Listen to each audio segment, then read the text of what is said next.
Let's get start. आज हम लोग डिस्कस करेंगे राज्य की कार्यपालिका शक्ति।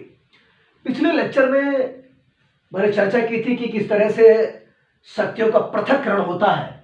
इस लेक्चर में हम चर्चा करेंगे कि राज्य जो होता है उसकी कार्यपालिका क्या होती है, उसमें कौन कौन से ऑफिसर होते हैं, कौन कौन से अधिकारी होते हैं। देखिए, भारत में जितने भी राज्य हैं सब में लगभग सीएम है, यूटी को छोड़ के। सिर्फ यूटी, पुदुचेरी और दिल्ली, दो यूटी में सीएम होता है। बाकी जो 6 यूटी है, यूनियन टेरिटरी, जिनको केंद्र शासित प्रदेश कहा जाता है, उनमें जो है सीएम नहीं होता है। उनमें एडमिनिस्ट्रेटर होता है, वो जो कि राष्ट्रपति के द्वारा डायरेक्टली अपॉइंटेड किया जाता है, नियुक्त किया जाता है। तो हम आज जो जिस राज्य में सीएम होता है उस राज्य की कार्यपालिका शक्ति क्या होती है उस पर हम चर्चा करेंगे। इधर देखो सब लोग। राज्यपाल, अनुच्छेद 153 के अंतर्गत राज्यपाल जो होता है वो राज्य का प्रमुख नागरिक होता है। ये बात पता है सबको कि राज्यपाल जो होता है, जिसको गवर्नर इंग्लिश में कहा जाता है, ये राज्य का प्रथम व्यक्ति होता है। राज्य का अनुच्छेद 153 के अंतर्गत ये बात हम सारी जो चर्चा कर रहे हैं वो संविधान के पार्ट 6, संविधान के भाग 6, अनुच्छेद 153 से 167 के अंदर हम बात कर रहे हैं। राज्यपाल जो होता है वो राज्य का प्रथम नागरिक होता है। राज्य का वैधानिक प्रमुख, इस टेबल को आप एक नोट्स बनाएंगे, उस नोट्स पे पूरी टेबल को उतार लेंगे और फिर इसको 2-3 बार पढ़ेंगे तो चीजें क्लियर हो जाएगी। हमने यहाँ 1-2 पॉइंट समझाने के पॉइंट ऑफ व्यू से लिख दिए हैं, बाकी डिटेल एक्सप्लेनेशन यहाँ करेंगे। राज्य का वैधानिक प्रमुख तथा केंद्र सरकार के प्रतिनिधि के रूप में देखो, जो गवर्नर होता है वो इस किसी भी स्टेट में वो केंद्र सरकार का प्रतिनिधि होता है, सेंटर का प्रतिनिधि होता है, और राष्ट्रपति के द्वारा नियुक्त किया जाता है। और यह उम्मीद की जाती है कि वो देखो, गवर्नर और राष्ट्रपति जो होते हैं दोनों, राज्यपाल और गवर्नर, ये पार्टी लेस माने जाते हैं। ऐसा माना, इनसे ये उम्मीद की जाती है कि इनका झुकाव किसी भी पार्टी की तरफ नहीं होना चाहिए, ठीक है ना। सीएम और पीएम की तो बात मान लेते हैं, लेकिन प्रधान, इनकी राष्ट्रपति और राज्यपाल का जो झुकाव है वो किसी पार्टी की तरफ नहीं होना चाहिए, लेकिन दरअसल होता तो यही है, कहने की बात नहीं। चलिए, नियुक्ति राष्ट्रपति के मुहर लगे आज्ञा पत्र के माध्यम से होती है 155 के अंतर्गत। अनुच्छेद 155 के अनुसार, अकॉर्डिंग टू आर्टिकल 155, ठीक, governor appointed by president of India. नियुक्ति राष्ट्रपति के मुहर लगे आज्ञा पत्र के माध्यम से होती है अनुच्छेद 155 के माध्यम से। क्या मैंने बोला? केंद्र सरकार का राज्य में प्रतिनिधि। अब नियुक्ति 155 के अंतर्गत राष्ट्रपति के आज्ञा पात्र के माध्यम से।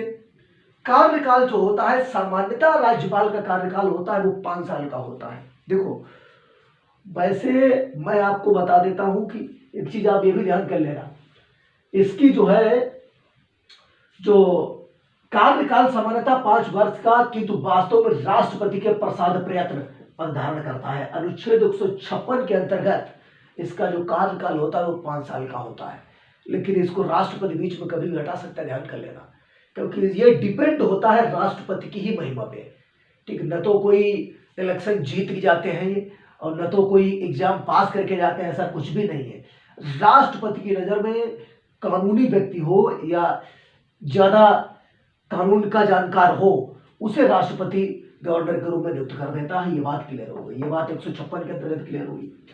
ये हो गया गवर्नर का कार्य, समझ गए। बाकी भी हम चर्चाएं करते रहते हैं, आप लोगों से काफी पॉलिटी मैंने चर्चाएं की है, लगभग पूरे पॉलिटी पे कमांड है सभी की लगभग। तो ये 153 के अंतर्गत राज्यपाल की हमने प्रमुख शक्तियों की चर्चा की। वैसे तो राज्यपाल जो होता है, काफी सारी चीजें हैं। राज्यपाल को फांसी जो होता है वो राज्यपाल को टालने का अधिकार प्राप्त है, माफ करने का नहीं, ठीक। इसी तरह से और भी चीजें हैं। अब आते हैं सीएम पे। सीएम वो है, वो राज्य का वास्तविक प्रमुख, विधानसभा में बहुमत दल का नेता होता है। विधानसभा में बहुमत दल का नेता होता है कौन? Chief minister.